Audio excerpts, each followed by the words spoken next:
കർത്താവിൻ്റെ ധന്യനാമം വാഴ്ത്തപ്പെടുമാറാകട്ടെ. ഇന്ന് രാത്രി ദൈവവചനത്തിലൂടെ കർത്താവിൻ്റെ ശിഷ്യന്മാരാരെന്നുള്ള നിലയിൽ ഒരു പഠനം.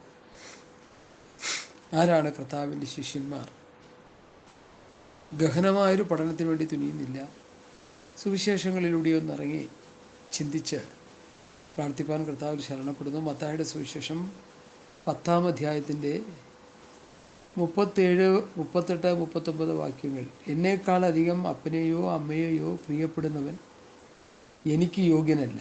എന്നേക്കാളധികം മകനെയോ മകളെയോ പ്രിയപ്പെടുന്നവൻ എനിക്ക് യോഗ്യനല്ല. തൻ്റെ ക്രൂശെടുത്ത് എന്നെ അനുഗമിക്കാത്തവനും എനിക്ക് യോഗ്യനല്ല. തൻ്റെ ജീവനെ കണ്ടെത്തുന്നവൻ അതിനെ കളയും. എൻ്റെ നിമിത്തം തൻ്റെ ജീവനെ കളയുന്നവൻ അതിനെ നേടും. അതിന് 38-ാം വാക്യം ഒന്നുകൂടി വായിക്കുന്നു. തൻ്റെ ക്രൂശെടുത്ത് എന്നെ അനുഗമിക്കാത്തവനും എനിക്ക് യോഗ്യനല്ല. കർത്താവിൻ്റെ ശിഷ്യൻ ആരാണെന്ന് കർത്താവ് പറയുക ഇവിടെ. എൻ്റെ ക്രൂശെടുത്ത് എന്നെ അനുഗമിക്കുന്നവനാണ് യഥാർത്ഥ ശിഷ്യൻ. ഈ ഭാഗം തന്നെ മർക്കോസ് 8-ാം അധ്യായത്തിൻ്റെ 34 മുതലുള്ള വാക്യങ്ങൾ ഞാൻ വായിക്കുന്നു, ശ്രദ്ധിക്കണമേ. മത്തായി 8-34 മുതൽ. പിന്നെ അവൻ പുരുഷാരത്തോട് തൻ്റെ ശിഷ്യന്മാരെയും അരികെ വിളിച്ച് അവരോട് പറഞ്ഞത്, ഒരുവൻ എന്നെ അനുഗമിക്കാൻ ഇച്ഛിച്ചാൽ അവൻ തന്നെത്താൻ ത്യജിച്ച് തൻ്റെ ക്രൂശ് എടുത്തുകൊണ്ട് എന്നെ അനുഗമിക്കട്ടെ. ആരെങ്കിലും തൻ്റെ ജീവനെ രക്ഷിപ്പാൻ ഇച്ഛിച്ചാൽ അതിനെ കളയും. ആരെങ്കിലും എൻ്റെയും സുവിശേഷം നിമിത്തം തൻ്റെ ജീവനെ കളഞ്ഞാൽ അതിനെ രക്ഷിക്കും.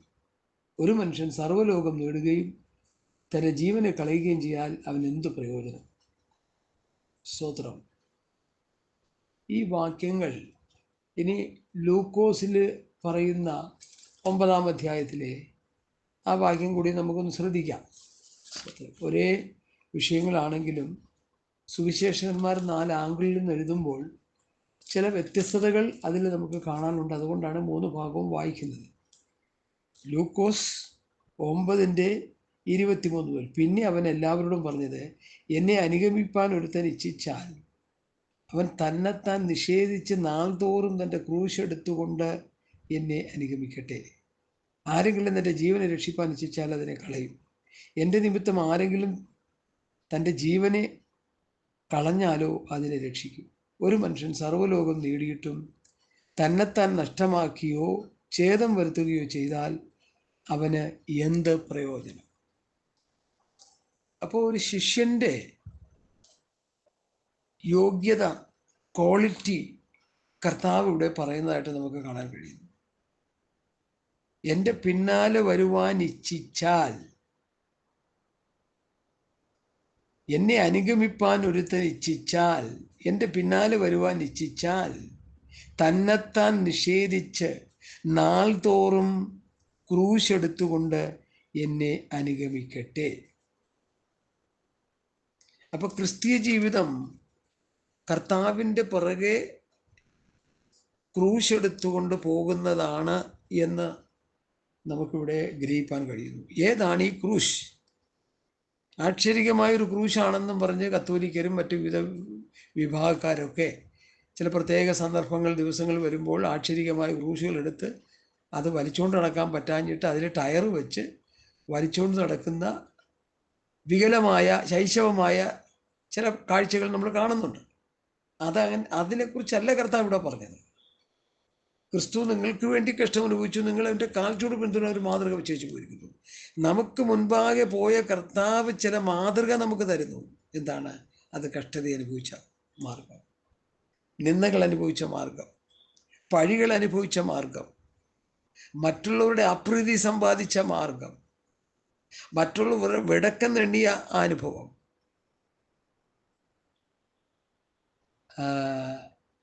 യോഹന്നാന്റെ സുവിശേഷം 7-ാം അധ്യായത്തിൽ കർത്താവ് തൻ്റെ ശിഷ്യന്മാരോട് പറയുന്ന ഭാഗം എൻ്റെ ഹൃദയത്തിലേക്ക് ഇങ്ങനെ ഓടി വരിക. നമുക്ക് എന്താണെന്നൊന്ന് നോക്കാം. അതിൻ്റെ ശേഷം യേശു ഗലീലയിൽ സഞ്ചരിച്ചു. യഹൂദന്മാർ അവനെ കൊല്ലുവാൻ അന്വേഷിച്ചതുകൊണ്ട് യഹൂദയിൽ സഞ്ചരിപ്പാൻ അവന് മനസ്സില്ലായിരുന്നു. എന്നാൽ യഹൂദന്മാരുടെ കൂടാര പെരുന്നാൾ അടുത്തിരുന്നു. അവൻ്റെ സഹോദരന്മാർ അവനോട്, നീ ചെയ്യുന്ന പ്രവൃത്തികളെ നിന്റെ ശിഷ്യന്മാർ കാണേണ്ടതിന് ഇവിടം വിട്ട് യഹൂദയിലേക്ക് പോക. പ്രസിദ്ധനാകുവാൻ ആഗ്രഹിക്കുന്നവൻ ആരും രഹസ്യത്തിലൊന്നും ചെയ്യുന്നില്ലല്ലോ. നീ ഇത് ചെയ്യുന്നുവെങ്കിൽ ലോകത്തിന് നിന്നെ തന്നെ വെളിപ്പെടുത്തുക എന്ന് പറഞ്ഞു. അവൻ്റെ സഹോദരന്മാരും അവനിൽ വിശ്വസിച്ചില്ല. യേശു അവരോട്, എൻ്റെ സമയം ഇതുവരെ വന്നിട്ടില്ല, നിങ്ങൾക്കോ എല്ലായ്പ്പോഴും സമയമാകുന്നു. നിങ്ങളെ പകപ്പാൻ ലോകത്തിന് കഴിയുന്നതല്ല.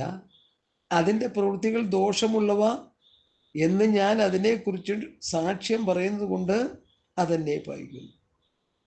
അപ്പോൾ ഇവിടെ പറയുന്ന കാര്യം പ്രത്യേകം ശ്രദ്ധിച്ചാൽ, കർത്താവിൻ്റെ ശിഷ്യന്മാർ യഥാർത്ഥ ശിഷ്യത്വത്തിൻ്റെ പാതയിൽ വരാതിരിക്കുന്ന ഒരു സമയം അവരോട് പറഞ്ഞൊരു ഭാഗമായത്. നിങ്ങളെ പായിക്കാൻ ലോകത്തിന് കഴിയത്തില്ല, എന്നാൽ ലോകത്തിൻ്റെ പ്രവൃത്തി ദോഷമുള്ളതെന്ന് പറയുന്നത് കൊണ്ട് ലോകം എന്നെ പായിക്കുന്നു.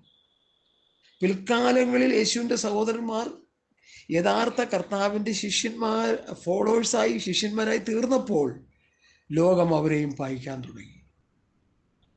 എന്നാൽ ഇന്ന് ശിഷ്യത്വത്തിൻ്റെ പാതയിലൂടെ യാത്ര ചെയ്യുന്ന ബഹുമാനപ്പെട്ട പാസ്റ്റർമാരെ, കർത്താവിൻ്റെ ദാസന്മാരെന്ന് അവകാശപ്പെടുന്നവരെ നമ്മൾ എടുത്തൊന്ന് പഠിച്ചാൽ, ഇവർക്ക് ഈ ലോകം മാന്യത കൊടുക്കുന്നു, ഇവർക്ക് ലോകം കസേര കൊടുക്കുന്നു, ഇവർക്ക് ഈ ലോകം കയ്യടി കൊടുക്കുന്നു, ഇവർക്ക് ഈ ലോകം പൂച്ചെണ്ട് കൊടുക്കുന്നു, ഇവർക്ക് ഈ ലോകം ബഹുമാനം കൊടുക്കുന്നു, ഇവർക്ക് ഈ ലോകം വലിയ മാന്യന്മാരായി യോഗ്യമാരായി ലോകം എണ്ണുന്നു. ഞാൻ അതിൽ നിന്ന് മനസ്സിലാക്കിയ സത്യം ഒറ്റ വാചകത്തിൽ ഞാൻ പറഞ്ഞ ആ വിഷയം ഒന്ന് ഗ്രഹിപ്പിക്കാൻ കർത്താവ് ശരണപ്പെടുക. യഥാർത്ഥ ശിഷ്യത്വത്തിൻ്റെ പാതയിലല്ല ഇന്ന് പല ശിഷ്യന്മാരെന്ന് പറയുന്നവർ പ്രയാണം ചെയ്യുന്നതെന്ന് നാം ഒന്ന് ഗ്രഹിക്കണം. ഹല്ലേലൂയ, സ്തോത്രം സ്തോത്രം സ്തോത്രം. യഥാർത്ഥ കർത്താവിൻ്റെ ശിഷ്യന്മാരായി കഴിയുമ്പോൾ ലോകം നമ്മെ പകയും, ലോകം നമ്മെ നിന്ദിക്കും, ലോകം നമ്മെ ഉപദ്രവിക്കും. ഒരുപക്ഷെ ലോകം നമ്മെ കൊന്നുകളയാനിടയായിത്തീരും. അന്തപാസ്റ്റർ, അങ്ങനെ കർത്താവിൻ്റെ ശിഷ്യന്മാരങ്ങനെ ചെയ്തു? എനിക്ക് എടുത്തു പറയാനുള്ളൊരു തെളിവ് അതാ. കർത്താവിൻ്റെ ശിഷ്യന്മാരെ ലോകം ചെയ്തു, അവരെ കൊന്നുകളഞ്ഞു, അവർ രക്തസാക്ഷികളായി. ലൂക്കോസ് ഒഴികെ എല്ലാവരും രക്തസാക്ഷികളായെന്ന് ചരിത്രം പഠിപ്പിക്കുന്നു നമ്മെ. യോസീഫസും മറ്റ് ചരിത്രങ്ങൾ എഴുതുന്ന പ്രിയപ്പെട്ടവരൊക്കെ എഴുത്തുകളിൽ നമ്മൾ പഠിക്കുന്നത് അവർ രക്തസാക്ഷികളായി, അവരെ കൊന്നുകളഞ്ഞു ലോകം. ആദ്യത്തെ ശിഷ്യനായ സ്തെഫാനോസിന്റെ രക്തം ഈ ഭൂമിയിൽ വീഴാനിടയായി. സ്തെഫാനോസ് എന്ത് ചെയ്തിട്ടാ സ്തെഫാനോസിനെ കല്ലെറിഞ്ഞു വന്നു? ഞാൻ ആ ഭാഗം സൂക്ഷ്മമായി പഠിച്ചപ്പോൾ പ്രവൃത്തി പുസ്തകത്തിൽ നിന്ന് എനിക്ക് പഠിക്കാൻ കഴിഞ്ഞ സത്യം ഞാൻ നിങ്ങളെ വായിച്ച് കേൾപ്പിക്കുന്നു. കൂടി വന്ന യഹൂദന്മാരെ സ്തെഫാനോസ് സംബോധന ചെയ്തത് ഇങ്ങനെയാണ്: ശാഠ്യക്കാരും ഹൃദയത്തിനും ചെവിക്കും പരിച്ഛേദനയില്ലാത്തവരെ, നിങ്ങളുടെ പിതാക്കന്മാരെ പോലെ നിങ്ങളും എല്ലായ്പ്പോഴും പരിശുദ്ധാത്മാവിനോട് മറച്ചു നിൽക്കുന്നു. പ്രവാചകന്മാരിൽ ഏവനെ നിങ്ങളുടെ പിതാക്കന്മാർ ഉപദ്രവിക്കാതിരുന്നിട്ടുള്ളൂ. നീതിമാനായവൻ്റെ വരവിനെക്കുറിച്ച് മുന്നറിയിച്ചവനെ അവർ കൊന്നുകളഞ്ഞു. അന്ന് നിങ്ങൾ ഇപ്പോൾ ദ്രോഹികളും കൊലപാതകന്മാരും ആയിത്തീർന്നു. നിങ്ങൾ ദൈവദൂതന്മാരുടെ നിയോഗങ്ങളായി ന്യായപ്രമാണം പ്രാപിച്ചുവെങ്കിലും പ്രമാണിച്ചിട്ടില്ല. ഇത്രയും കാര്യങ്ങൾ, ഗൗരവമായ വിഷയങ്ങൾ പറഞ്ഞു കഴിഞ്ഞപ്പോൾ ഇത് കേട്ടപ്പോൾ അവർക്ക് കോപപരവശരായി അവൻ്റെ നേരെ പല്ലുകടിച്ചു. അവനോ പരിശുദ്ധാത്മാവ് നിറഞ്ഞവനായി സ്വർഗത്തിലേക്ക് ഉറ്റുനോക്കി ദൈവമഹത്വവും ദൈവത്തിൻ്റെ വലത്തുഭാഗത്ത് യേശു നിൽക്കുന്നതും കണ്ടു. ഇതാ സ്വർഗം തുറന്നിരിക്കുന്നതും മനുഷ്യപുത്രൻ ദൈവത്തിൻ്റെ വലത്തുഭാഗത്ത് നിൽക്കുന്നതും ഞാൻ കാണുന്നു എന്ന് പറഞ്ഞു. അവർ ഉറക്കെ നിലവിളിച്ച് ചെവി പൊത്തിക്കൊണ്ട് ഒന്നിച്ച് അവൻ്റെ നേരെ പാഞ്ഞു ചെന്നു അവനെ നഗരത്തിൽ നിന്ന് തള്ളി പുറത്താക്കി കല്ലെറിഞ്ഞു. പിന്നീടുള്ള ചരിത്രം നമുക്ക് കാണുമ്പോൾ കല്ലെറിഞ്ഞു കൊന്നുകളഞ്ഞു. സത്യം വിളിച്ചു പറഞ്ഞത് കൊണ്ടാണ് സ്തെഫാനോസ് കല്ലേറ് കൊള്ളാനിടയായി തീർന്നു. നിങ്ങൾ ദൈവദൂതന്മാരുടെ നിയോഗങ്ങളായി ന്യായപ്രമാണം പ്രാപിച്ചുവെങ്കിലും പ്രമാണിച്ചിട്ടില്ല. ഇത് കേട്ടപ്പോൾ അവർ കോപപരവശരായി.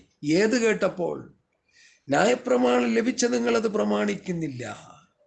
അതവർക്ക് സഹിക്കാൻ പറ്റിയില്ല. പെന്തക്കോ സമൂഹത്തോട് ഞാനൊരു കാര്യം പറയാൻ ആഗ്രഹിക്കുന്നു. കർത്താവായ യേശുക്രിസ്തുവിന്റെ പത്യവചനവും ഭക്തിക്കൊത്ത ഉപദേശവും അത് വായിക്കുകയും പഠിക്കുകയും ഗ്രഹിക്കുകയും ചെയ്തിട്ട് അത് സഭയെ ഉപദേശിക്കാതെ നമുക്ക് തോന്നുന്നത് പോലെ വല്ലതുമൊക്കെ പറഞ്ഞ് പിടിപ്പിച്ച് മുമ്പോട്ട് പോയാൽ നമ്മൾ കുറ്റക്കാരായി മാറും. ന്യായപ്രമാണം ലഭിച്ചവർ ന്യായപ്രമാണം പ്രമാണിക്കുന്നില്ല എന്നാണ് സ്തേഫാനോസ് അവരോട് പറഞ്ഞത്. കർത്താവായ യേശുക്രിസ്തുവിന്റെ പത്യവചനം ഭക്തിക്കൊത്ത ഉപദേശം നമ്മുടെ കയ്യിലിരിക്കുമ്പോൾ തന്നെ അത് മറച്ചു പിടിച്ച് നമുക്ക് തോന്നുന്നതൊക്കെ ഉപദേശിച്ചു പോയാൽ എന്താ സംഭവിക്കുക? വലിയ ദുരന്തമായിരിക്കും. അങ്ങനെ പറഞ്ഞ് ഞാൻ ആ ഭാഗം വിടുക. അതുകൊണ്ട് എന്നെ കേൾക്കുന്ന പ്രിയപ്പെട്ടവരെ, നമ്മൾ യഥാർത്ഥ കർത്താവിൻ്റെ ശിഷ്യന്മാരാണെങ്കിൽ, യഥാർത്ഥ കർത്താവിൻ്റെ ശിഷ്യന്മാരുടെ ഫോളോ അപ്പായി നമ്മൾ തീരുന്നെങ്കിൽ നമ്മൾ ചെയ്യേണ്ടത് എന്താണ്? ഞാൻ നിങ്ങളോട് കൽപ്പിച്ചതൊക്കെ പ്രമാണിപ്പാൻ തക്കൊണ്ട് ഉപദേശിച്ചുകൊണ്ട് സകല ജാതികളെയും ശിഷ്യരാക്കിക്കൊള്ളുവീൻ. കർത്താവ് പറഞ്ഞ വചനങ്ങൾ നമ്മൾ ജനത്തെ പഠിപ്പിച്ച് കർത്താവിൻ്റെ ശിഷ്യന്മാരാക്കണം. ആ ഒരവസ്ഥ ക്രൈസ്തവ സഭ വിട്ടുകളഞ്ഞു എന്നാണ് ഞാൻ മനസ്സിലാക്കുന്നത്. അതിലേക്ക് മടങ്ങി വരുവാൻ ദൈവത്തിൻ്റെ പരിശുദ്ധാത്മാവ് ഇന്ന് പലകാലം നമ്മളോട് ബുദ്ധി ഉപദേശം നടത്തുകയാണ്. കർത്താവ് വന്ന് സഭയെ ചേർക്കാൻ നേരമായി. കാഹളം ധരിച്ച് കർത്താവ് വന്ന് സഭയെ ചേർക്കാൻ വരുമ്പോൾ കർത്താവിൻ്റെ ശിഷ്യന്മാരെല്ലാം ഇവിടെ കാണുന്നത് മോശയുടെ ശിഷ്യന്മാരാ. പ്രവൃത്തി പുസ്തകം 20-ാം അധ്യായത്തിലൊരു പ്രയോഗം എൻ്റെ മനസ്സിലേക്ക് വരുന്നുണ്ട്. എന്താണെന്ന് നമുക്ക് നോക്കാം. വളരെ സീരിയസ് ആയിട്ടുള്ളൊരു ഭാഗം തന്നെയാണ്. നമ്മൾ ചിന്തിക്കുന്ന വിഷയവുമായിട്ടുള്ളൊരു വിഷയമാണ്. പ്രവൃത്തി പുസ്തകം 21-ാം അധ്യായം. പിന്നെ അവരോട് പറഞ്ഞത്, സഹോദര, യഹൂദന്മാരുടെ ഇടയിൽ വിശ്വസിച്ചവർ എത്ര ആയിരമുണ്ട് എന്ന് നീ കാണുന്നുവല്ലോ. ശ്രദ്ധിച്ചേ.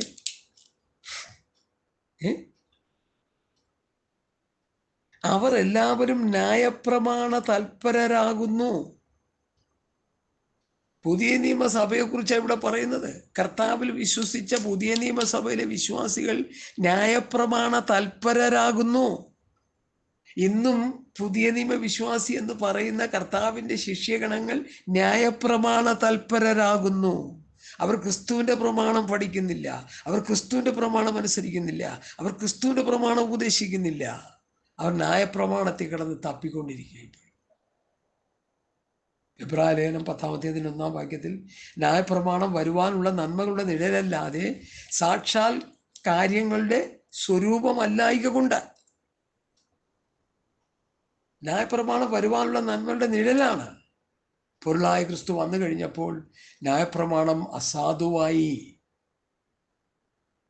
ന്യായപ്രമാണത്തിൻ്റെ പഠിപ്പിക്കലായ സങ്കീർത്തനവും കെട്ടുകഥ, കഴിവിക്കഥ, സങ്കല്പകഥ അതൊക്കെ പറഞ്ഞ് ജനത്തെ സുഖിപ്പിച്ച് സന്തോഷിപ്പിച്ചു പോയാൽ അവർക്ക് സന്തോഷം, നമുക്ക് സന്തോഷം, നമ്മുടെ തോത്രാഴ്ച പെട്ടിയൊക്കെ നിറഞ്ഞു കിട്ടും. കാരണം സമൃദ്ധിയുടെ ഉപദേശം ന്യായപ്രമാണം പറയുന്ന മുഴുവൻ. ന്യായപ്രമാണം സമൃദ്ധിയാണ് കാണിക്കുന്നത്. എന്നാൽ പുതിയ നിയമ ക്രിസ്തുവിൻ്റെ പ്രമാണം കഷ്ടതകളും ബുദ്ധിമുട്ടുകളും ഞെരുക്കങ്ങളും ഉള്ളത് കൊണ്ട് തൃപ്തിപ്പെടുത്താനാണ് അപ്പോസ്തലന്മാർ ഉപദേശിച്ചത്. ഈ യാഥാർത്ഥ്യം നമ്മൾ മനസ്സിലാക്കാതെ പോകരുത്. അപകടമാണ് മനസ്സിലാക്കിയില്ലെങ്കിൽ. ഞാനിത് ചിന്തിച്ചപ്പോൾ ഇത് ജനത്തെ ഗ്രഹിപ്പിക്കണമെന്ന് കരുതിയിട്ടാണ് ഇന്ന് രാത്രി ഈ ക്ലിപ്പ് പ്രസംഗിക്കാനായിട്ട് എന്നെ പ്രേരിപ്പിച്ച ചേതോവികാരം. നമ്മൾ ആരാണ് നമ്മൾ മനസ്സിലാക്കണം. അലക്സാണ്ടർ ചക്രവർത്തി തൻ്റെ പിതാവ് ഫിലിപ്പ് രാജാവ് അലക്സാണ്ടർ ചക്രവർത്തിയോട് പറഞ്ഞൊരു ഭാഗം, പന്ത് കളിച്ച് ക്ഷീണിച്ച് തളർന്ന് വേർത്തൊലിച്ച് ഉടുപ്പെല്ലാം കയറി വരുന്ന ആ അലക്സാണ്ടർ എന്ന കൊച്ചു പയ്യനോട് തൻ്റെ സ്വപിതാവായ ഫിലിപ്പ് ഇങ്ങനെ പറഞ്ഞൊരു കേൾവി ഞാൻ കേട്ടിട്ടുണ്ട്. കർത്താവിൻ്റെ ദാസന്മാർ പ്രസംഗിച്ച് കേട്ടതാ. മകനെ അലക്സാണ്ടറെ, എൻ്റെ കാലശേഷം ഈ സാമ്രാജ്യത്തിൻ്റെ ചുക്കാൻ പിടിക്കേണ്ടത് നീയാണെന്നുള്ള ബോധ്യം നിനക്കുണ്ടാകണം. അലക്സാണ്ടറിനെ അത് ഇരുത്തി ചിന്തിക്കാനിടയായി. അവൻ കളിച്ചും ഫുട്ബോൾ കളിച്ചും വേർത്തൊഴുകിയും ഉത്തരവാദിത്തമില്ലാതെ ഇങ്ങനെ മുന്നോട്ട് പോകുമ്പോൾ അവൻ്റെ പിതാവ് അവനെ ഗുണദോഷിച്ച ഒരു ഗുണദോഷം, എൻ്റെ കാലശേഷം ഈ സാമ്രാജ്യത്തിൻ്റെ അമരത്ത് നീ ഇരിക്കേണ്ടവനാണ്. ആ ഒരു ബോധ്യവും ആ ഒരു ചിന്തയും ആ ഒരു ജീവിത രീതിയും എപ്പോഴും നിനക്കുണ്ടാകണം. ഒരു പേട്ട് ചെറുക്കന് രാജസ്ഥാനത്തിരിക്കാൻ പറ്റത്തില്ലല്ലോ. അവൻ ചെറുപ്പത്തിലേ തന്നെ അതൊക്കെ അഭ്യസിക്കണം. തൻ്റെ പിതാവിനെ കണ്ട് അഭ്യസിക്കണം. കാര്യങ്ങൾ കണ്ടു പഠിക്കണം, ഗ്രഹിക്കണം. രാജ്യത്തെ നിയന്ത്രിക്കുന്നത് എങ്ങനെയാണെന്ന്, ജനത്തെ നിയന്ത്രിക്കുന്നത് എങ്ങനെയാണെന്നൊക്കെ ഈ കുട്ടിക്കളി നടത്തിക്കൊണ്ടിരിക്കുമ്പോൾ തന്നെ നീ ഈ വിഷയത്തിൽ ഗൗരവമുള്ളവനായി തീരണം എന്നാണ് സ്വപിതാവ് അലക്സാണ്ടറോട് പറഞ്ഞതെന്ന് ഞാൻ കേട്ടിട്ടുണ്ട്. എന്നെ കേൾക്കുന്ന പ്രിയപ്പെട്ടവരെ, നമ്മളിപ്പോൾ കഷ്ടതകളും ബുദ്ധിമുട്ടുകളും പ്രയാസങ്ങളും ഞെരുക്കങ്ങളും ഒക്കെ അനുഭവിച്ച് നമ്മൾ ജീവിക്കുന്നു. നമ്മുടെ ജീവനായ ക്രിസ്തു വെളിപ്പെടുമ്പോൾ നമ്മളും അവനോടുകൂടി തേജസ്സിൽ വെളിപ്പെടും. പ്രിയമുള്ളവരെ, ഇന്നതാകുന്നു ഇതുവരെ പ്രത്യക്ഷമായില്ല. അവൻ പ്രത്യക്ഷനാകുമ്പോൾ അവനെ താൻ ഇരിക്കുന്നത് പോലെ തന്നെ കാണുന്നതാകൊണ്ട് അവനോട് സദൃശന്മാരാകും. യേശുക്രിസ്തുവിനോട് സാദൃശ്യമുള്ളൊരു ശരീരം പ്രാപിച്ച് യേശുക്രിസ്തു രാജാവായി ഈ ഭൂമിയിൽ വാഴുമ്പോൾ ആ യേശുക്രിസ്തുവിനോടൊപ്പം വാഴേണ്ടവരാണ് നമ്മളെന്നുള്ള ചിന്ത നമ്മൾക്ക് ഉണ്ടോ? ഈ ലോകത്തിൻ്റെ പിറകെ നമ്മൾ പരതി നടക്കുകയാണോ? ജഡീക സുഖങ്ങൾക്ക് വേണ്ടി, ലോകസുഖങ്ങൾക്ക് വേണ്ടി. ലോകസ്നേഹം ദൈവത്തോട് ശത്രുത്വമാകുന്നു. ലോകത്തിൻ്റെ സ്നേഹിതനാകുവാൻ ഇച്ഛിക്കുന്നവരെല്ലാം ദൈവത്തിൻ്റെ ശത്രുവായി മാറുന്നു. വ്യഭിചാരിണികളായുള്ളവരെ എന്നാണ് ലോകസ്നേഹിയെ കർത്താവ് അപ്പോസ്തലൻ വിളിക്കുന്നത്. ദേമാസ് ഈ ലോകത്തെ സ്നേഹിച്ചിട്ട് എന്നെ വിട്ട് തെസ്സലോനിക്കയിലേക്ക് പോയി. ഇന്ന് ദേമാസുമാരാണ് കൂടുതലും പ്രസ്ഥാനത്തിൽ കിടക്കുന്നത്. ലോകസ്നേഹികളും ദ്രവ്യാഗ്രഹികളുമായവർ. എല്ലാവരെക്കുറിച്ചല്ല ഞാൻ പറയുന്നത്. ഒരു ചെറിയ ശേഷിപ്പ് ദൈവവചന മനസ്സിൽ ജീവിച്ച് നിത്യതയ്ക്ക് വേണ്ടി ഒരുങ്ങിക്കൊണ്ടിരിക്കുന്നവരുണ്ട്. അവരെ ഓർത്ത് ഞാൻ ദൈവത്തിന് നന്ദിയോടെ സ്തോത്രം ചെയ്യുന്നു. എന്നാൽ ബഹുഭൂരിപക്ഷവും ലോകത്തിൻ്റെ തോളിൽ കൈയിട്ടുകൊണ്ടാണ് ഇന്ന് കർത്താവിൻ്റെ വേല ചെയ്യുന്നത്. ഹല്ലേലൂയ. തന്മൂലം എന്ത് സംഭവിച്ചു എന്ന് ചോദിച്ചാൽ, യഥാർത്ഥ ശിഷ്യത്വത്തിൻ്റെ പാതയിൽ നിന്ന് അവർ വ്യതിചലിച്ചു പോയി. ഹല്ലേലൂയ. യഥാർത്ഥ ശിഷ്യൻ ആരാണ്? തന്നെത്താൻ ത്യജിക്കുക. ഒരുവൻ എൻ്റെ പിന്നാലെ വരുവാൻ ഇച്ഛിച്ചാൽ തന്നെത്താൻ ത്യജിച്ച് തൻ്റെ ക്രൂശെടുത്ത് എന്നെ അനുഗമിക്കട്ടെ. അതാണ് ശിഷ്യനെ കുറിച്ച് കർത്താവ് പറയുന്നത്. നമ്മൾ വായിച്ചല്ലോ മത്തായിയുടെ സുവിശേഷം 16-ാം അധ്യായത്തിൻ്റെ 24-ാമത്തെ വാക്യം. സ്തോത്രം. തന്നെത്താൻ ത്യജിക്കുക. ഹല്ലേലൂയ. സ്തോത്രം. പിന്നെ യേശു ശിഷ്യന്മാരോട് പറഞ്ഞു, ഒരുത്തൻ എൻ്റെ പിന്നാലെ വരുവാൻ ഇച്ഛിച്ചാൽ തന്നെത്താൻ ത്യജിക്കുക. നമ്മളെ വെറുമയായിട്ട് എണ്ണുക. നമ്മുടെ അറിവ്, നമ്മുടെ കഴിവ്, നമ്മുടെ പ്രാപ്തി, നമ്മുടേതെന്നെല്ലാം വെറും പാഴാണെന്ന് എണ്ണുക. പൗലൂസ് യേശുക്രിസ്തുവിനെ കുറിച്ചുള്ള ദർശനം തൻ്റെ ഉള്ളിൽ ഉണ്ടായപ്പോൾ, യേശുക്രിസ്തുവിനെ കുറിച്ചുള്ള പരിജ്ഞാനം തൻ്റെ ഉള്ളിൽ വന്നപ്പോൾ താൻ എന്ത് ചെയ്തു? തനിക്ക് ലാഭമായതൊക്കെയും ഛേദമെന്നെണ്ണി. ഹല്ലേലൂയ. താൻ ലാഭമെന്ന് കരുതിയിരുന്നത്, ശ്രേഷ്ഠമെന്ന് കരുതിയിരുന്നത് ന്യായപ്രമാണത്തെക്കുറിച്ചുള്ള അറിവുകൾ, തനിക്കുണ്ടായ ലോക പരിചയങ്ങൾ, തനിക്കുണ്ടായ സമ്പത്തുകൾ എല്ലാം കാൽവരി ക്രൂശിലെ ദർശനം തൻ്റെ ഹൃദയത്തിലേക്ക് വന്നപ്പോൾ താൻ പറയുന്നു, ഇതെല്ലാം ചപ്പാണ്, ചവറാണ്. അതാണ് ത്യജിക്കുക. കാര്യങ്ങളുടെ പൊരുൾ മനസ്സിലാകിയാണ് പലരും മുമ്പോട്ട് പോകുന്നത്. കർത്താവിനെ കണ്ടെത്തി കഴിഞ്ഞപ്പോൾ, രക്ഷിക്കപ്പെട്ട് സ്നാനപ്പെട്ട് പരിശുദ്ധാത്മാഭിഷേകം പ്രാപിച്ചിട്ട് ദൈവപൈതലായി കർത്താവിൻ്റെ വേലയ്ക്കിറങ്ങി, അല്ലെങ്കിൽ ഒരു വിശ്വാസിയായി, അല്ലെങ്കിൽ ഒരു ശിഷ്യനായി, അല്ലെങ്കിൽ ഒരു ഉപദേഷ്ടാവായി, അല്ലെങ്കിൽ ഒരു പ്രസംഗിയായി, അല്ലെങ്കിൽ ഒരു സ്തോത്രം എന്താ പറയുക, അപ്പോസ്തലനായി, പ്രവാചകനായി, സുവിശേഷകനായി, ഇടയനായി കഴിഞ്ഞപ്പോൾ പലരുടെയും ചിന്ത, ഇനി ഞാൻ ചിലതൊക്കെ പ്രാപിച്ചെടുക്കണം, എനിക്ക് ചിലതൊക്കെ പ്രാപിക്കണം. ഞാൻ കഷ്ടതയുടെ തീച്ചൂളിലൂടെ വന്നു, കർത്താവിൻ്റെ ഒരു ദാസനായി, ഒരു ദൈവപൈതലായി, ഒരു ശിഷ്യനായി കഴിഞ്ഞപ്പോൾ ഇനി എന്നെ കർത്താവ് അനുഗ്രഹിക്കും. എനിക്ക് കിട്ടുന്ന അനുഗ്രഹങ്ങളെല്ലാം അത് കർത്താവ് തരുന്നതാണ്. അല്ല പ്രിയമുള്ളവരെ, ഇവിടെ നമുക്ക് കുഴപ്പം പറ്റി. അമേരിക്കയ്ക്ക് വിസ എടുത്ത് പോയി അവിടെ പോയി സുവിശേഷം പറയുമ്പോൾ നമ്മൾ ചിന്തിക്കുന്നത് കർത്താവ് നമ്മളെ വിട്ടെന്ന. കർത്താവ് നിന്നെ വിട്ടില്ല. അവിടെ പോയി കുറെ ഭൗതികം കൊണ്ടുവന്നപ്പോൾ കർത്താവ് നിന്നെ അനുഗ്രഹിച്ചു എന്നാ സ്വയം പറയുന്നത്. കർത്താവ് നിന്നെ അനുഗ്രഹിച്ചില്ല. നീ കാശുണ്ടാക്കാൻ പോയതാ.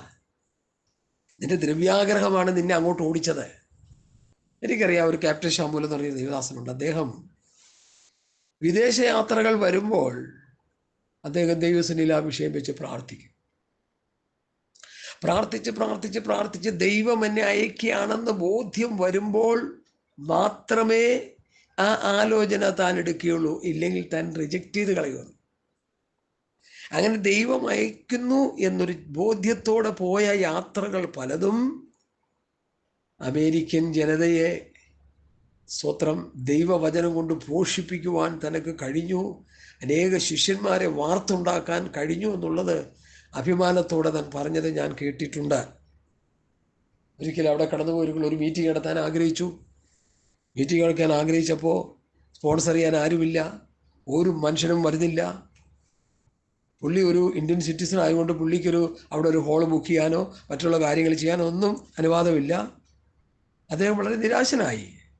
ദൈവം എന്നെ അയച്ചിട്ട് എന്താണ് ഇങ്ങനെ സംഭവിക്കുന്നത്? അദ്ദേഹം പ്രാർത്ഥിച്ചു, കർത്താവേ, ഇവിടെ ദൈവവചന പഠനത്തിനായിട്ടുള്ള സൗകര്യങ്ങൾ, ഹോൾ ബുക്ക് ചെയ്യണം, അതിനുള്ള ഭക്ഷണം, അതിനുള്ള മറ്റ് ക്രമീകരണങ്ങളെല്ലാം ചെയ്യണം. എന്താണ്, എനിക്കതിനെക്കുറിച്ചൊന്നും അറിയത്തില്ല, കർത്താവിൻ്റെ ഹിതം പോലെ നടക്കട്ടെ എന്ന് പറഞ്ഞ് പ്രാർത്ഥിച്ചു. അനേകർ റിക്വസ്റ്റ് ചെയ്തപ്പോൾ, അവർ ഈ വിഷയം പറഞ്ഞപ്പോൾ എല്ലാവരും എന്നെക്കൊണ്ട് പറ്റില്ല, വലിയ ചുമതലയാണ്, വലിയ ഭൗതിക എന്താ പറയുക ആവശ്യങ്ങളുണ്ട് അതിൻ്റെ പിന്നിൽ, വലിയ പ്രോബ്ലമാണ്, നമുക്ക് പറ്റത്തില്ല എന്ന് ഓരോരുത്തർ പിന്മാറി. ഇദ്ദേഹം നിരാശനായില്ല, പ്രാർത്ഥിച്ചു. ഇനി ആരെങ്കിലും ഉണ്ടോ ഈ വിഷയത്തിന് വേണ്ടി മുൻപോട്ട്? ഒരു ചെറുപ്പക്കാരൻ, ഒരു യങ് മാൻ, ഫാസ്റ്റർ ഞാൻ വരാം, എൻ്റെ കെയർ ഓഫിൽ നമുക്കിവിടെ ഹോൾ ബുക്ക് ചെയ്യാം, എൻ്റെ കെയർ ഓഫിൽ മീറ്റിംഗ് നടക്കാം, ഫാസ്റ്റ് ദൈവവചനം പ്രസംഗിച്ചാൽ മതി, ഫാസ്റ്റ് ആത്മീയ ശുശ്രൂഷകൾ ചെയ്താൽ മതിയെന്ന് അദ്ദേഹത്തെ ധൈര്യപ്പെടുത്തി. അദ്ദേഹം മുൻപോട്ട് വന്നു, കാര്യങ്ങൾ ക്രമീകരിച്ചു. വലിയ ഭാരിച്ച ചുമതലയുണ്ട്. ഓരോ മീറ്റിങ്ങിലും, ഞാൻ പെട്ടെന്ന് പറഞ്ഞു പോവുക, ഓരോ മീറ്റിങ്ങിലും വലിയ ചിലവുണ്ട്. വരുന്നവർക്ക് താമസം, ഭക്ഷണം, അങ്ങനെ വിവിധ നിലയിലുള്ള ചിലവ്, കറണ്ട്, അങ്ങനെയുള്ള ഒത്തിരി ചിലവുകൾ ബാധ്യതയുള്ളത് കൊണ്ട് അദ്ദേഹം എന്ത് ചെയ്തു? ഒരു ഓഫറിങ് എടുക്കാൻ തീരുമാനിച്ചു. പ്രാർത്ഥിച്ചൊരു 3-4 ബോക്സ് ഈ മീറ്റിംഗ് നടക്കുന്ന ഹോളിൻ്റെ അവിടെയിടങ്ങളിലായിട്ട് വെച്ചു. എന്നിട്ട് അനൗൺസ് ചെയ്തു, ഈ മീറ്റിങ്ങിന് ഒത്തിരി ചിലവുകളുണ്ട്, നിങ്ങൾക്കറിയാമല്ലോ. ഈ ചിലവിന് വേണ്ടി നിങ്ങൾ സന്തോഷത്തോടെ കർത്താവിൻ്റെ വേലയ്ക്ക് ചുമൽ കൊടുക്കുന്നവർക്ക് ഈ ബോക്സുകളിൽ നിക്ഷേപിക്കാം. ഞങ്ങൾ ആരും നിങ്ങളുടെ അടുക്കൽ വന്ന് സ്വത്രാഴ്ചയൊന്നും എടുക്കത്തില്ല. ദൈവം നിങ്ങളുടെ ഹൃദയത്തിൽ തോന്നിക്കുന്നെങ്കിൽ നിങ്ങൾ ആ ബോക്സിൽ ആ തുക നിക്ഷേപിക്കാൻ പറഞ്ഞു. അങ്ങനെ ഒരു ദിവസം കഴിഞ്ഞു, 2 ദിവസം കഴിഞ്ഞു. അപ്പോൾ മീറ്റിങ്ങിന് വേണ്ടിയുള്ളൊരു വലിയ തുക ഇവർ കൗണ്ട് ചെയ്തെടുത്ത് ഇവിടെ മനസ്സിൽ വെച്ചിട്ടുണ്ട്. 1 ദിവസം, 2 ദിവസം, 3 ദിവസം, 4, ഒരാഴ്ചത്തെ മീറ്റിങ്ങാണ്. ഏകദേശം 4-ാം ദിവസമായപ്പോൾ ആ മീറ്റിങ്ങിന് ആവശ്യമായ ഭൗതിക നന്മ ലഭിച്ചു എന്നാണ് താൻ പറഞ്ഞ് ഞാൻ കേട്ടത്. ആവശ്യത്തിലുള്ള കാശ് തനിക്ക് ലഭിച്ചു. തനിക്കെന്നല്ല, ആ മീറ്റിങ്ങിന് ആവശ്യമായ കാശ് സംഘാടകർക്ക് ലഭിച്ചു. 4-ാമത്തെ 5-ാമത്തെ ദിവസം വന്നപ്പോൾ കാശ് കൂടി, കുറേ കാശ് കൂടുതലായി. സ്തോത്രാഴ്ച പാത്രം അവിടെ നിന്ന് എടുത്ത് മാറ്റി കഴിഞ്ഞപ്പോൾ പലരും, അയ്യോ, ഞങ്ങൾക്ക് ഇടാനായിട്ട് സ്തോത്രാഴ്ച പാത്രം ഇല്ലല്ലോ, നിങ്ങളുടെ സമയം കഴിഞ്ഞു പോയി, ഇനി നിങ്ങൾക്ക് അടുത്ത ഏതെങ്കിലും സന്ദർഭത്തിൽ ഉപയോഗിക്കാം, ഞങ്ങൾക്ക് ആവശ്യമായ പണം കർത്താവ് തന്നു. അതാണ് മാന്യത. ഇവിടെ പിടിച്ചു പറി നടക്കുക കേരളത്തിൽ. ഒരു മാന്യൻ മീറ്റിംഗ് നടത്തിയപ്പോൾ, സ്വത്രാഴ്ച പാത്രം നിങ്ങളുടെ അടുക്ക് വരുന്നുണ്ട്, ഈ മീറ്റിങ്ങിന് വേണ്ടി ആവശ്യമുള്ള തുക ഇട്ട് കൊടുക്കണം എന്ന് പറഞ്ഞ് ഭയങ്കര അനൗൺസ്മെൻറ്റ്. അവസാന ദിവസം പറഞ്ഞു, നിങ്ങളുടെ കയ്യിലുള്ള തുക എടുക്കാൻ പറഞ്ഞു, സ്വത്രാഴ്ച എടുക്കാൻ പോവാ, പേഴ്സ് എടുക്കുക, അതിന് ഏറ്റവും വലിയ തുക എടുക്കുക, പൊക്കി പിടിക്കുക, പ്രാർത്ഥിക്കാൻ പോകുന്നു. പലരും എടുത്ത് പൊക്കി പിടിച്ചു. അതിൽ ചില വിശ്വാസികൾ, പല കോലത്തിലുള്ള വിശ്വാസികളല്ലേ, അവർ വിചാരിച്ചു ഈ തുക ഇരട്ടിക്കുമെന്ന് കരുതി, പൊക്കി പിടിച്ചപ്പോൾ ഇരട്ടിക്കുമെന്ന് കരുതി. ഇരട്ടിച്ചില്ല. എന്തോ പറ്റിയെന്ന് ചോദിച്ചാൽ, സ്വത്ര ഞങ്ങളുടെ വോളണ്ടിയേഴ്സ് വരുന്നുണ്ട്, ആ തുക നിങ്ങൾ പേഴ്സിലേക്ക് ഇടാതെ ആ വോളണ്ടിയർമാർ വരുന്നതിൻ്റെ സ്വത്രപാത്രത്തിൽ നിക്ഷേപിക്കാൻ പറഞ്ഞു. പിടിച്ചു പറയായിരുന്നു. അത് പേഴ്സ് എടുക്കുക, അതിന് ഏറ്റവും വലിയ തുക എടുക്കുക, അത് കർത്താവിന് കൊടുക്കുക. ഈയിടയ്ക്ക് എൻ്റെ ഒരു സ്നേഹിതൻ ഒരു ചെറിയൊരു ക്ലിപ്പ് ഇട്ട് തന്നു. പകൽക്കൊള്ള നടത്തുന്ന ഒരു പാസ്റ്റർ, കർത്താവിൻ്റെ വേലയ്ക്ക് കൊടുക്കാൻ താല്പര്യമുള്ളവരെല്ലാം നിങ്ങളുടെ കയ്യിലുള്ള വാച്ച്, മോതിരം, മാല, മൂക്കുത്തി, കാക്കുത്തി, തേക്കുത്തി ഒന്നും പറയണ്ട, എല്ലാം ഇടാം. ഉണക്ക മൊബൈൽ വരെയും ആ സഞ്ചിയിലോട്ടിടാം. പാപം പിടിച്ച പമ്പരവിഡ്ഢികളായ, വേദോസ്തം വായിക്കാത്ത, പ്രാർത്ഥിക്കാത്ത മന്ദബുദ്ധികളെ പോലുള്ള വിശ്വാസികൾ വാരിക്കോരിയിടുന്ന അദയനീയമായ ചിത്രം ഇവിടെ കാണാൻ കഴിഞ്ഞു. ഞാൻ എന്തിനിത് പറഞ്ഞു എന്ന് ചോദിച്ചാൽ, വാത്സല്യ പ്രിയമുള്ളവരെ, കർത്താവിൻ്റെ വേല ചെയ്യുന്നത് തെണ്ടിപ്പറക്കിയല്ല. നമ്മൾ മനസ്സിലാക്കണോ? അത് കർത്താവിൻ്റെ വേല നിൻ്റേത്, ആത്മാക്കൾ നിൻ്റേത് എന്ന് ചിന്ത. നമുക്ക് പാട്ട് പാടും. നമ്മളെ വേല കർത്താവിൻ്റെതാ, ആത്മാക്കൾ കർത്താവിൻ്റെതാ. ആ ദൈവസ്ഥരെ ഇരുന്ന് പ്രാർത്ഥിച്ചു കഴിയുമ്പോൾ റോമർ 15:18 യോഗ്യതയുള്ളവരുടെ കർത്താവ് അത് ചെയ്യുമെന്ന് ഞാൻ വിശ്വസിക്കുന്നേ. റോമർ 15:18 എന്താ എഴുതിയിരിക്കുന്നത്? ഞാൻ പല പ്രാവശ്യം നിങ്ങളെ അത് ഗ്രഹിപ്പിച്ചിട്ടുണ്ടെന്നാണ് എൻ്റെ ചിന്ത. എന്നാൽ ഒന്നുകൂടി അത് നിങ്ങളെ ഗ്രഹിപ്പിക്കാൻ കർത്താവിൽ ഞാൻ ശരണപ്പെടും. ഞാൻ വേഗം നിർത്തിക്കോളാം. എൻ്റെ കൂടുതലൊന്നും ഞാൻ പറഞ്ഞ് ഇന്ന് രാത്രി സമയം കളയാൻ താല്പര്യപ്പെടുന്നില്ല.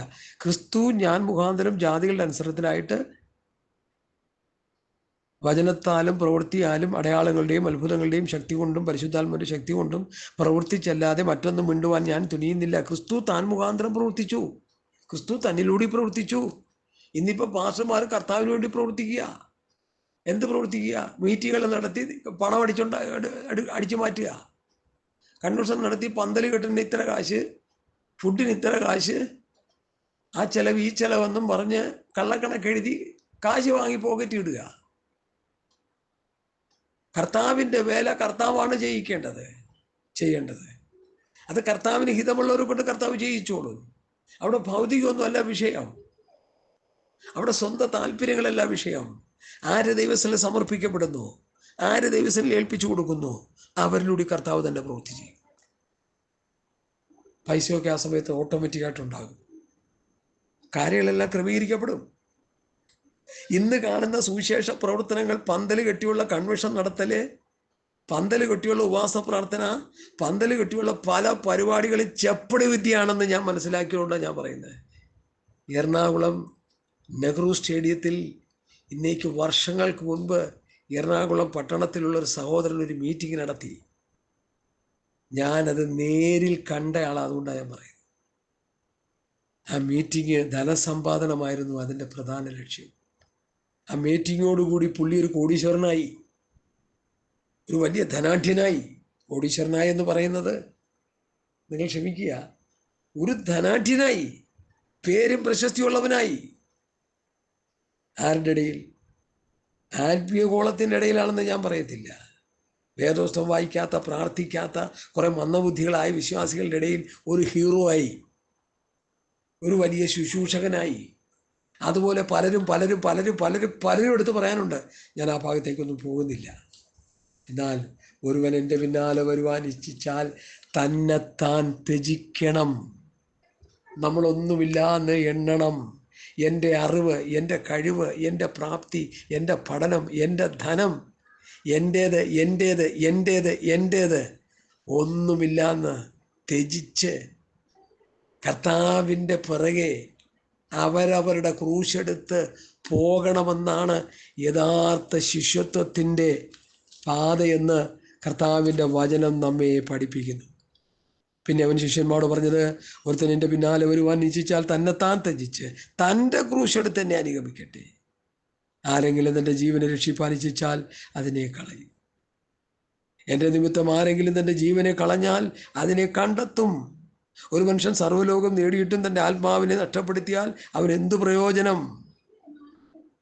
തൻ്റെ ജീവനെ വീണ്ടുകൊള്ളുവാൻ മനുഷ്യൻ എന്ത് മറുവില കൊടുക്കും?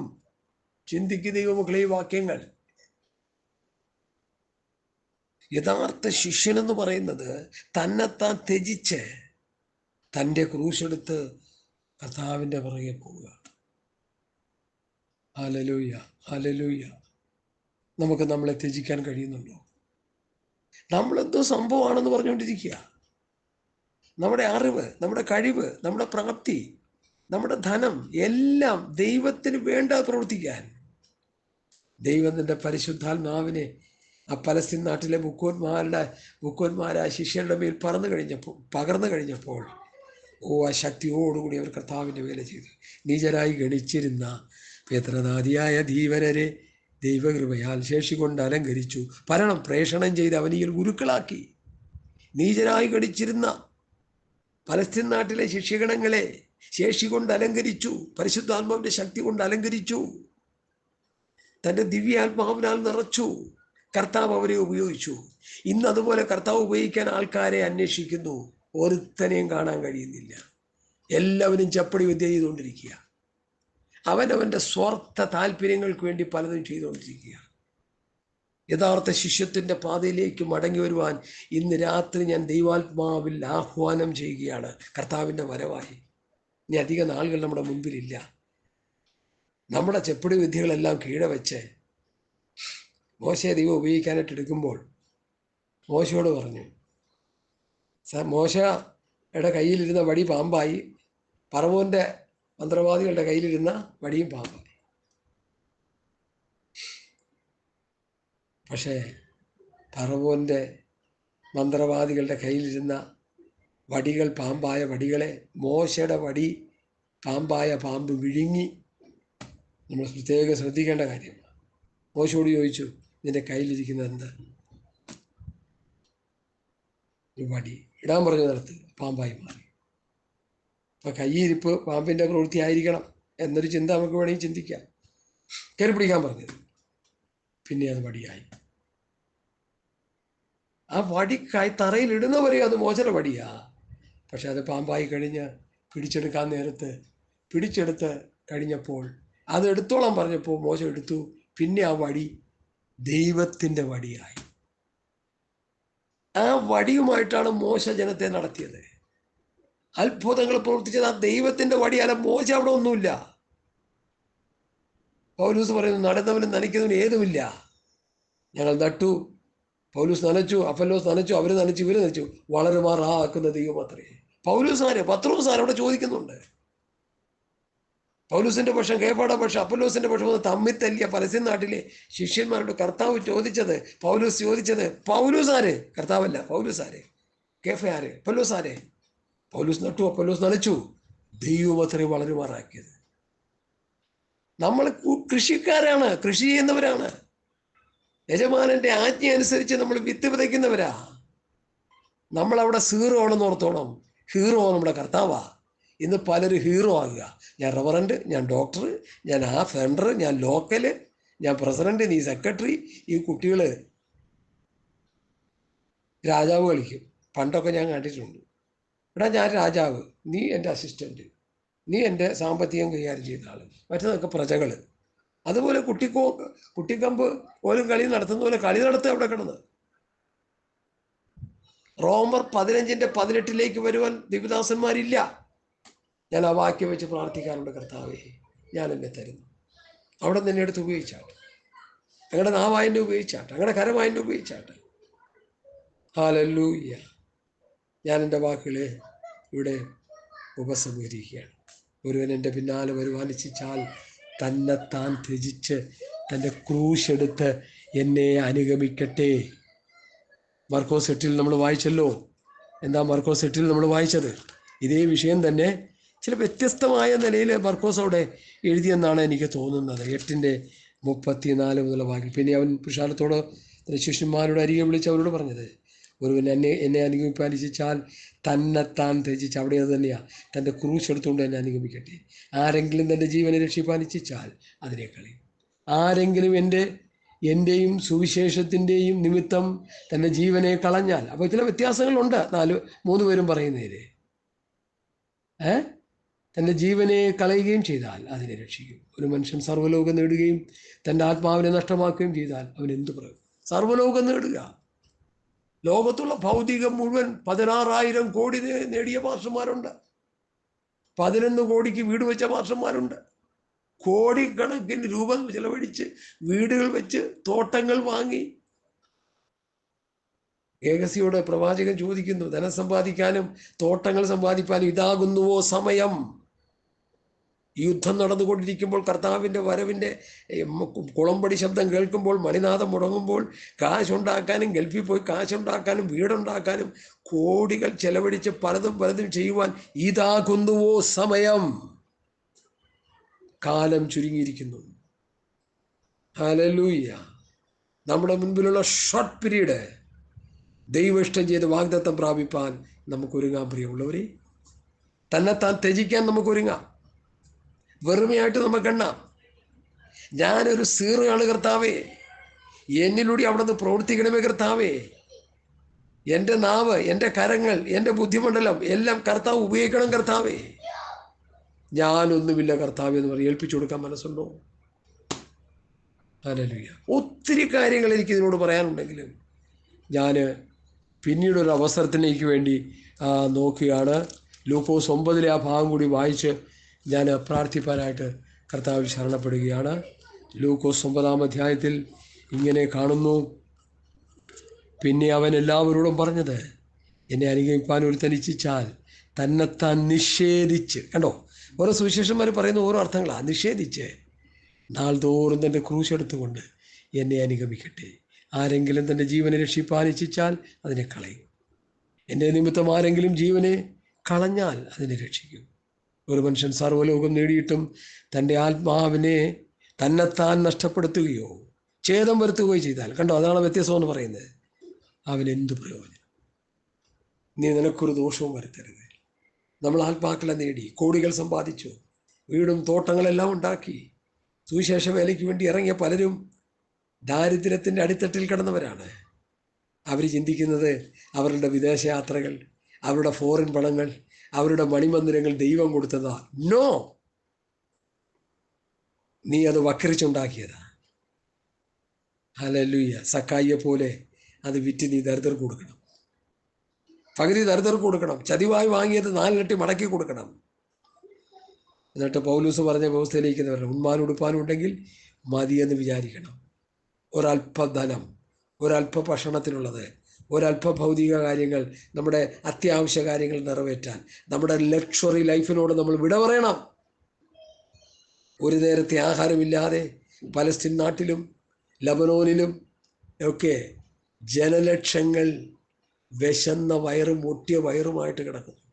അനേക കുഞ്ഞുങ്ങൾ വിശന്ന് മരിച്ചു, മരുന്ന് കിട്ടാതെ, ഭക്ഷണം കിട്ടാതെ, പാല് കിട്ടാതെ.